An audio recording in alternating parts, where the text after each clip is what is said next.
Hello dear friends, let's continue our discussion on Green's theorem.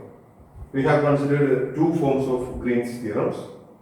Okay, one is the flux divergence form of Green's theorem and another one is circulation curl form of Green's theorem. Now we use Green's theorem to evaluate line integrals.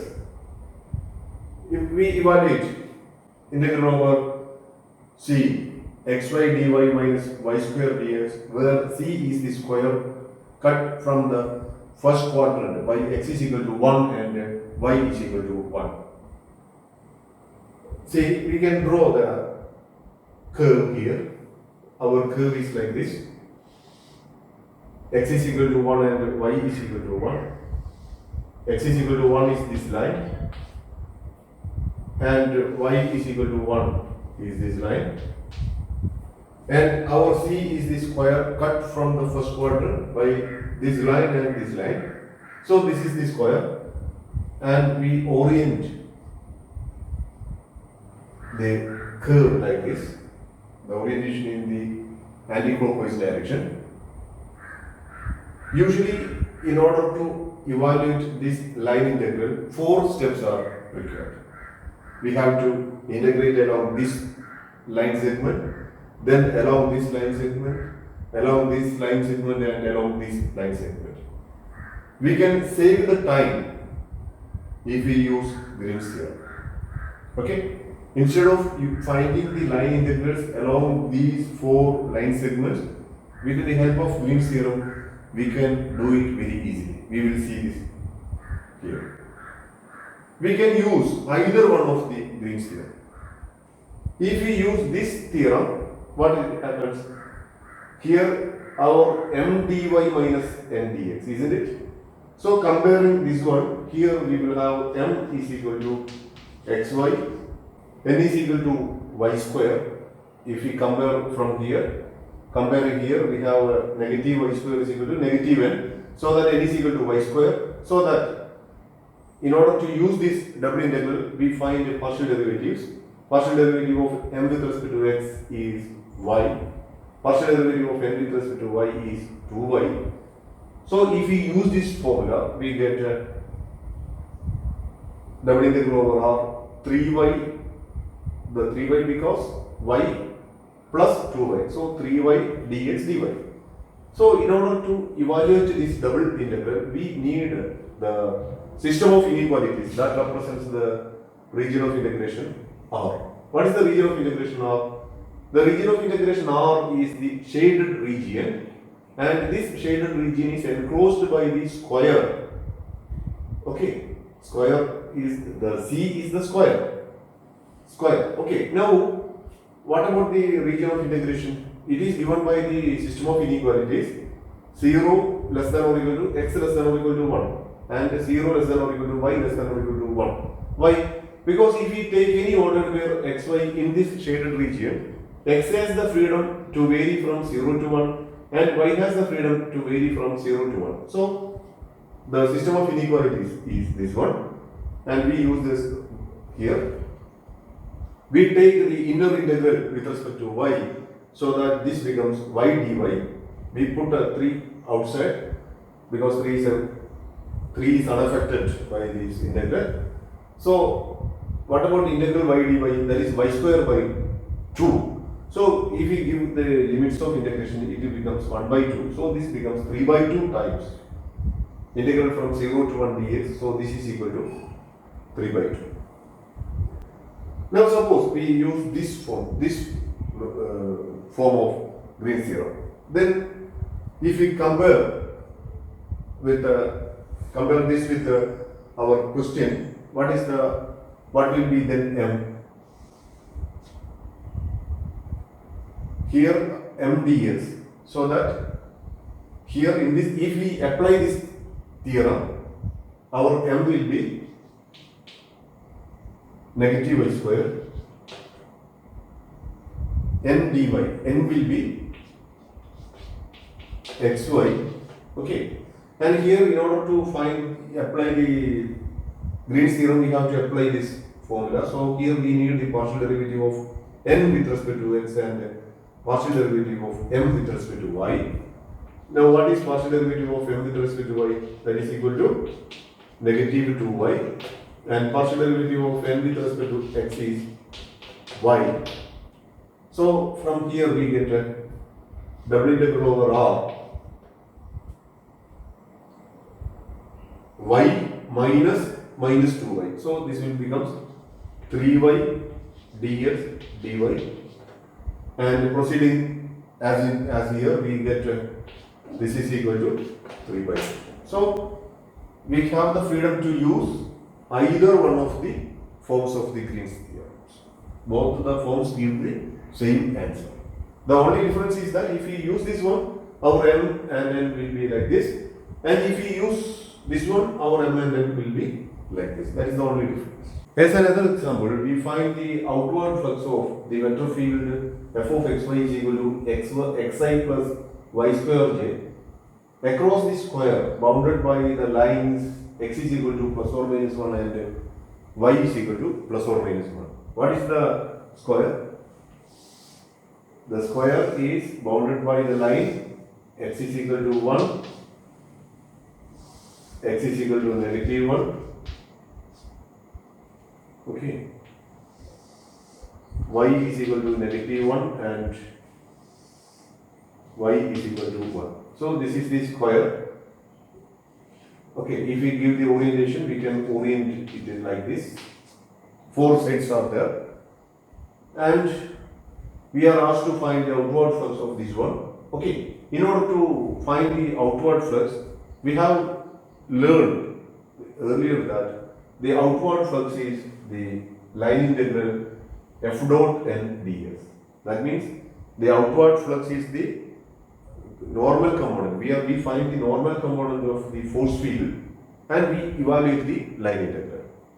And in an earlier session, we have seen that this is equal to the line integral m dy minus n dx, where f is mi plus mj. Okay. So if we use this formula, okay, we have to find the line integral along the curve. Okay. And this curve here is the boundary of a square and it has four sides. So if we use the line integral, if we find the line integral directly, we have to find the line integral along four sides. That means we need four different computations. Okay, but with the help of Green's theorem, and if we use this theorem, we can save our time just by finding the double integral of the divergence of the vector field. Okay, remember, in order to find the outward flux, we have to use this theorem because this is the flux divergence form of the Green's theorem. We cannot use this form of Green's theorem because this is a theorem connecting circulation and k component of the curve. We cannot use this theorem here in this context. We have to apply this theorem. Okay. Now what we do is we have to identify m and n. What is m and n? From here our m is compared with the standard form. M is x and n is equal to y square. Okay. So that partial derivative of m with respect to x is equal to 1 and partial derivative of n with respect to y is 2y. Now what is the region of integration? Region R is the region bounded by the square, bounded by the four line segments. So we shade the region of integration like this R. Okay. And on this region of integration, if you take any ordered pair xy, x has the freedom to vary from negative 1 to 1 and y has the freedom to vary from negative 1 to 1. Okay. So this double integral becomes integral from minus 1 to 1, integral from y equal to negative 1 to 1. What is this one? This one is 1 plus 2y. 1 plus 2y dy. We consider this as an inner integral dx. Okay. From here, what we do is we integrate this one first and secondly this one like that. So we integrate this one. So what we get? Integral minus 1 to 1. First one will be y. This one and this will be y square by 2. So y square by 2. 2 and 2 get cancelled. So this will become within the limit negative 1 to 1. Negative 1 to 1. Now dx. So this is equal to 1 minus minus 1. So this contributes 2. At the same time, this gives 1 square minus negative 1 square. So 1 minus 1, 0. So we end up with 2 times integral negative 1 to 1 dx.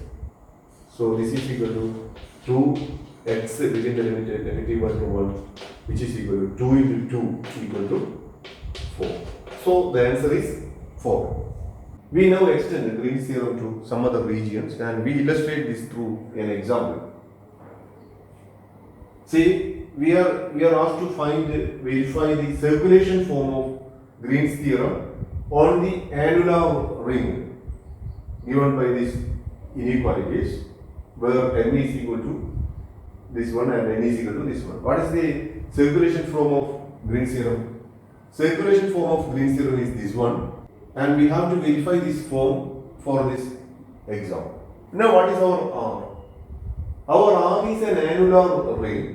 R is a curve which is an annular ring and its outer radius is 1 and inner radius is h.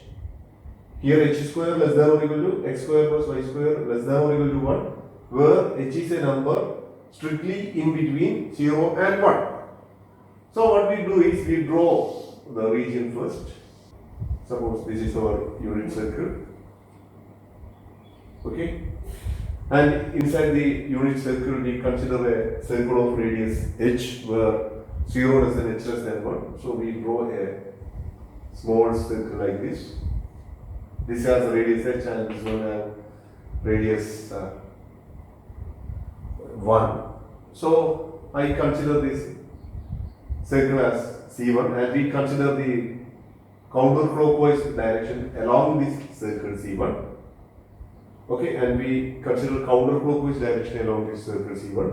And on the circle, inner circle, we consider clockwise direction. Clockwise direction. I call the outer circle C1 and I call the inner circle CH. C suffix H. So this is the annular ring. Here M and N are given. We have to apply the circulation form of the theorem because we are asked to do like that. We have to show that LHS equal to RHS of this form. Here we have M is given and N is given. What is our integral over C? M dx plus N dy is equal to integral along C1, okay, plus integral along CH, okay, because our curve, the annular ring is the portion of two curves, one is C1 and another one is CH. And on C1, what is the parameterization? On C1, the parameterization is x is or x of t equal to cos t, y of t equal to sin t, where t varies between 0 and 2 pi. And on the inner circle CH, orientation is clockwise, that is very important. So there is a change in the parameterization. So CH is equal to, because radius is h, so CH is given by x of t equal to h times cos t, y of t equal to h times, see, there will be a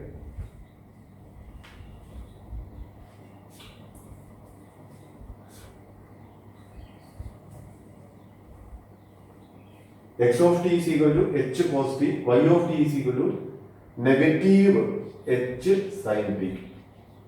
This negative sign comes because our orientation is clockwise. Okay, for example, if you take the point t, when t equals 0, we are at the point ordered where h0, ordered where h0 is this point. Okay, when t is equal to pi by 2, cos pi by 2 is equal to 0, sin pi by 2 is 1, so that this will be negative h.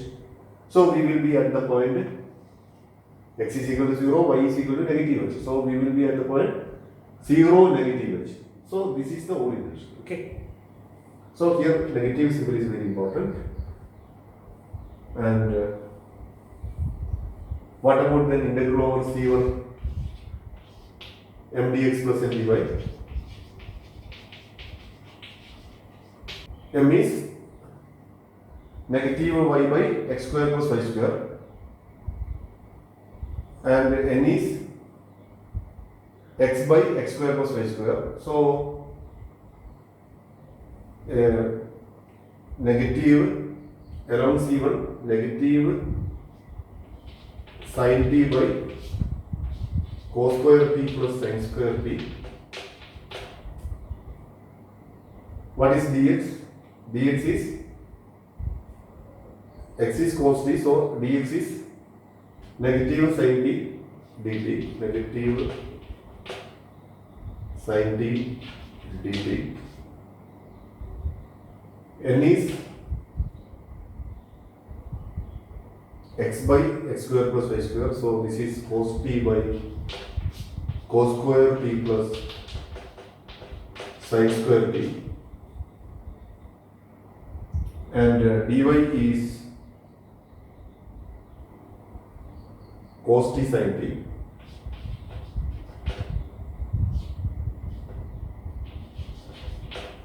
See, dy is cos t dt, dy is cos t dt, so this is cos t dt. So here integral from limit from t from 0 to 2 pi. Now look at the integrand.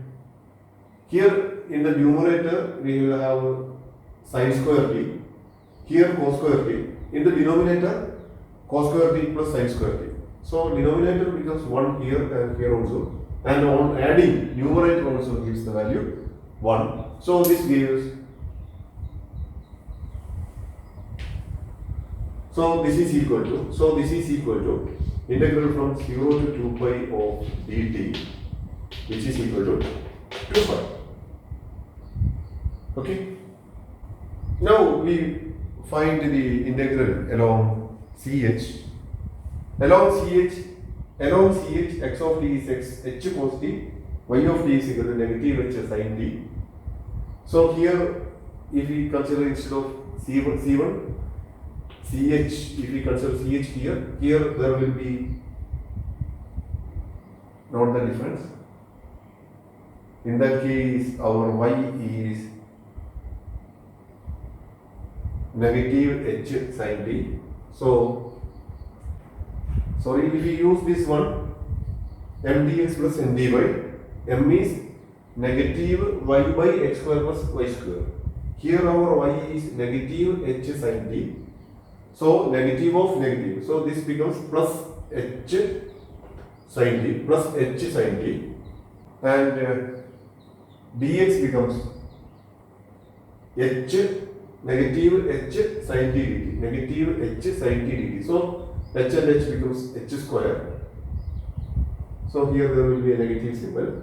And on n, our x is h cos t, so here h cos t. And what about dy? Dy is negative h cos t dt. So here there will be negative h. So ultimately we get a negative h square here. Negative h square cos t like that. In the denominator we will have h square cos square t plus h square sin square t, h square cos square t, h square sin square t. So the denominator becomes h square everywhere. Numerator also there is an h square, so h square will be get cancelled. And in the numerator we have a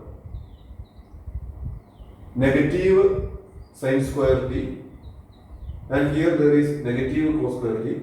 Adding that will give negative of sin square t plus cos square t, which is negative 1. So this becomes integral 0 to pi negative dt. So that is equal to negative 2 pi on simplification. Negative 2 pi on simplification. That means our integral over ch is negative 2 pi, and we have already seen that integral along c1 is 2 pi. So if we add those, we get 2 pi minus 2 pi. So we get that this is equal to 0. This is equal to 0. Now we are asked to verify the circulation form. So we have to show that this value 0 is equal to the right hand side also. Okay. For that purpose we consider the right hand side also. So now on RHS is double integral over R. What is partial derivative of n with respect to x? Partial derivative of n with respect to x. Look here. We have to apply quotient rule, because partial derivative of n with respect to x is x by x square plus partial derivative of, what is partial derivative of x by x square plus y square? Here we have to apply quotient rule, treating y square as a constant.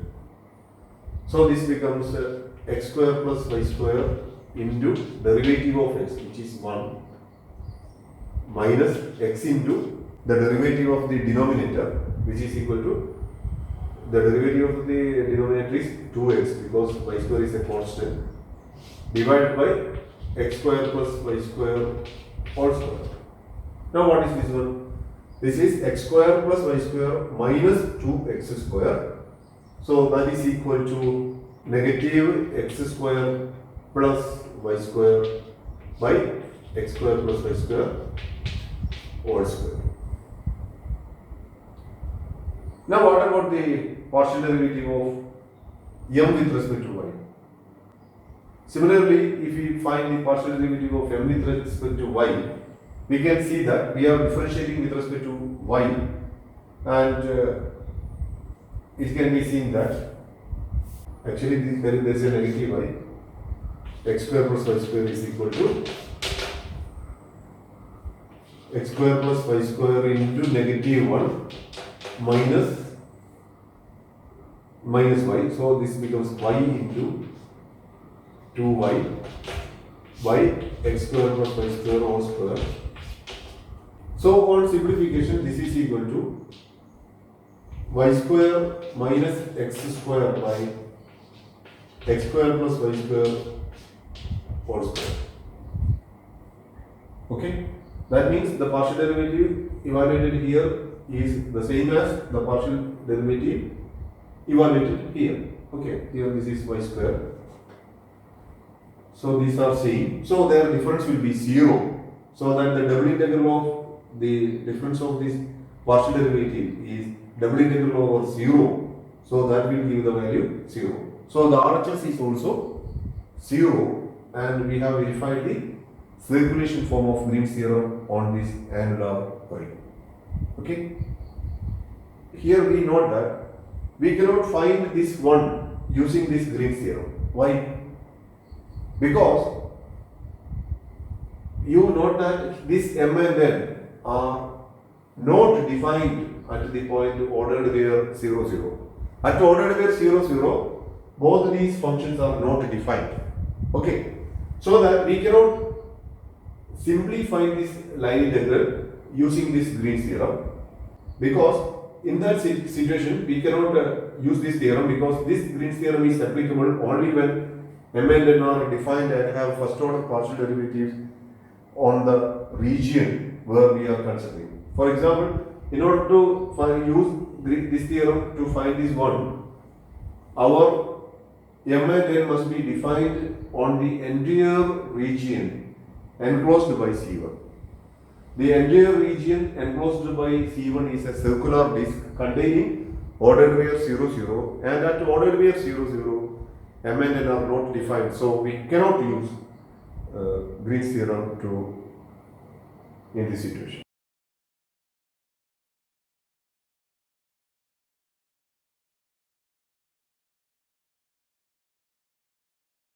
But we can use Green's theorem to find the circulation along an annular ring, because on the region bounded by this annular ring, see the shaded region, M and N are defined. Because on this shaded region, ordered where 0, 0 is not a member.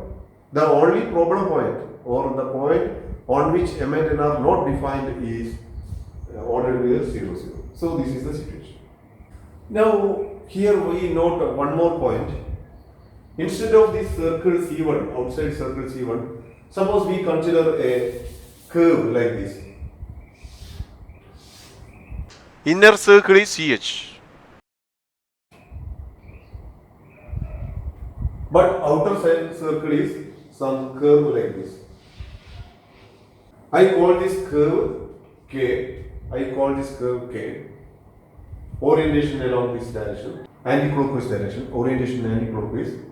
CH in the clockwise direction. Suppose instead of the circle C1, we consider a closed curve like this, and CH is a circle, as in this case also, where 0 less than h less than 1.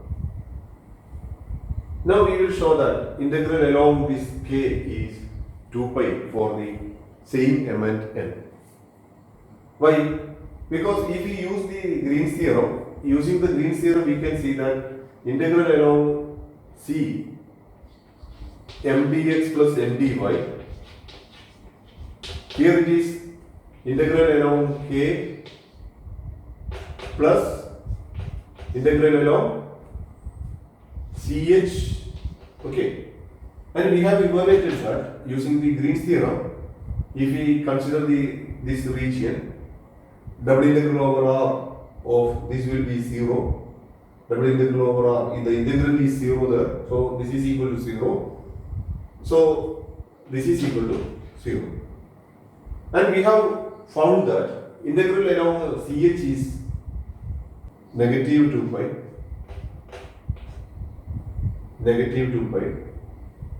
so that integral along K will be, we are forced to conclude that this is equal to 2 pi. This is the final conclusion.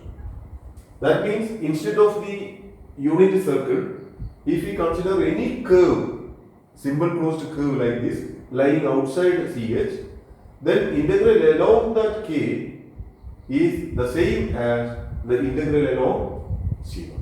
This is in the case of an annular ring, okay. And we can also verify this one separately without using Green's theorem. Okay, we have to show that integral along K of this m dx plus n dy is equal to 2 pi. For that purpose, what we do is we use polar form. So that what we do is we take a point on this K as ordered where r theta, the polar coordinate. R is the distance from the origin and theta is the angle made by the line segment. If I call this as OP with the positive direction of x-axis or the polar axis. So that if you take any point here, it will have another order where r theta like that. We have to find the integral over K m dx plus n dy. Now what will be m?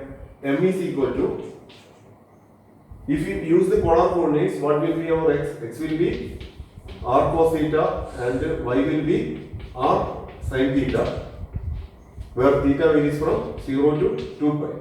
R is also a variable. So here m is negative y by x square plus y square. So negative r sin theta by x square plus y square. X square plus y square is, we know that in polar form, x square plus y square is r square. What is n? N is r cos theta by r square. What is dx? Dx is, what is x? X is equal to r cos theta. Here r and theta are variables. Okay. So here we have to use product rule. So this becomes r into derivative of cos theta will be negative sin theta d theta plus What is the derivative of r with respect to r? That will be 1. So the plus cos theta dr. What will be dy? Dy equal to, from here, r cos theta d theta plus sin theta dr. So that this value becomes, what will be m dx? You compare, m dx becomes negative r sin theta to be multiplied with this one. We can simplify this one because r is a common factor here. So this is negative sin theta by r and this is cos theta by r. So if we multiply this one, what happens? If we multiply this m with the dx, numerator is negative r sin theta times negative sin theta. So that becomes on multiplication, and we can see that r sin square theta d theta minus cos theta sin theta dr n dy is plus r cos square theta d theta plus cos theta sin theta dr all divided by r. Now here cos theta sin theta dr, negative cos theta sin theta dr, they will be get cancelled. Here there is sin square theta plus cos square theta, that will be 1. So we ultimately r and r will be get cancelled. So this will be theta from 0 to 2 pi of d theta, which is equal to 2 pi. Now as an application of Green's theorem, we give the area formula that is obtained using Green's theorem. Suppose a simple closed curve C is given. C is a simple closed curve in the plane, and also the region R that is enclosed by the curve C satisfies the hypothesis of Green's theorem. Okay, then the area of the region R is given by the formula 1 by 2 times the line integral along the closed curve C of x dy minus y dx. See, the area of the region R that is enclosed by the curve C is given by this formula. The only requirement is that the curve C and the region R that is enclosed by the curve C satisfies the hypothesis of Green's theorem. Now there are two proofs for this Green's theorem area formula, and one proof is using the first form of Green's theorem, and the second proof use the second form of Green's theorem. See, let us consider the proof. We know that the area of the region is given by the double integral over r dx dy. That is an idea that we all know in the section, the double integral. This is the area. Now here 1 into dx dy, isn't it? This 1 can be written as 1 by 2 plus 1 by 2. 1 by 2 plus 1 by 2. Okay. Now this is double integral over r 1 by 2 plus 1 by 2 dx dy. Now compare this one with the first form of Green's theorem. Okay. Comparing here, we have partial derivative of m with respect to x is 1 by 2 here, and partial derivative of n with respect to y is 1 by 2 here. Partial derivative of m with respect to x is 1 by 2 helps us to conclude that m is x by 2. So that here m dy becomes 1 by 2 into x dy. Our m is 1 by 2 x. Here partial derivative of n with respect to y is 1 by 2. Okay. So n will be 1 by 2y. 1 by 2y. Comparing this one, our n will be 1 by 2y. So here we will have negative 1 by 2 y dx. So using proof, first form of Green's theorem, we get this proof. Now using the second theorem, comparing this one, Here our area is double integral over r dx dy, isn't it? Now in this form we take m is equal to 0 and n is equal to x. What happens? M is equal to 0, n is equal to x. So this becomes integral over c x dy. Okay. Now if we take m is equal to 0, this portion becomes 0. N is equal to x. So this partial derivative with respect to x will be 1. So that this is double integral over r 1 minus 0 dx dy. That is double integral over r dx dy. So we get this one. Okay. And to get this one, we use m is equal to negative y and n is equal to 0 here. So that n is equal to 0, m is equal to negative y. So integral over c negative y dx. Okay. And n is equal to 0, so this portion becomes 0. M is negative y. So its partial derivative with respect to y is negative of negative plus. So plus 1. So this is double integral over r 0 plus 1 dx dy. That is double integral over r dx dy. This is equal to double integral over r dx dy is equal to negative of integral over c y dx, isn't it? Now look at the left hand side, both are the same. Okay. Now we add this with this. So this left hand side, if we add, what happens? 2 times double integral over r dx dy is equal to integral over c x dy minus integral over c y dx. So double integral over r dx dy is equal to 1 by 2 times this one. Now as an example, as an application of this formula, we find the area of the ellipse x square by a square plus y square by b square is equal to 1. See, the ellipse is a curve like this. Okay, and on this curve we have the parameterization. X is equal to a cos p, y is equal to b sin t, where t varies between 0 and 2 pi, isn't it? Now using this formula, what happens? 1 by 2 into integral from 0 to 2 pi. What is x dy? X is a cos t. So a cos t dy is b cos t dt. B cos t dt minus y is b sin t, so b sin t dx is a negative a sin t dt. So the integrand is ab cos square t plus ab sin square t. So that cos square t plus sin square t is 1. So this is equal to AB by 2 from integral from 0 to 2 pi of dt, which is equal to AB by 2 times 2 pi. So 2 and 2 get cancelled, so we get a pi AB as the answer. This is the area of the ellipse. Okay, area of the ellipse means the area enclosed by the curve C, where C is the ellipse. X square by a square plus y square by b square is equal to 1. Okay, thank you. Thank you for listening.